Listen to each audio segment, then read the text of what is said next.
ಕಳೆದ ಜನ್ಮದಲ್ಲಿ ನೀನು ಮಾಡಿದ ಪುಣ್ಯದ ಶೇಷ ಈ ಹೊತ್ತಿಗೆ 5 ಜನರನ್ನ ಗಂಡಂದಿರಾಗಿ ಪಡೆದೆ.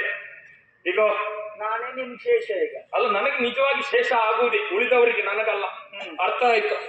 ಹಾಗಾಗಿ ನಿನ್ನ ಪಟ್ಟಿ ಉಂಟಲ್ಲ 5 ಜನ, ಆ 5 ಜನರಲ್ಲಿ ಎರಡನೇವನಿದ್ದಾನಲ್ಲ ಪವನ ಸುತ್ತ ಭೀಮ, ಆ ಭೀಮನ ಹೆಸರನ್ನ ಅಳಿಸಿ ಹಾಕಿ ಇಂದಿನಿಂದ ನಿನ್ನ ಪಾಲಿಗೆ ನಾನು ಗಂಡ ಅಲ್ಲ, ಭೀಮಸೇನ ಇಂದಿನಿಂದ ನಿನ್ನ ಪಾಲಿಗೆ ಸತ್ತ.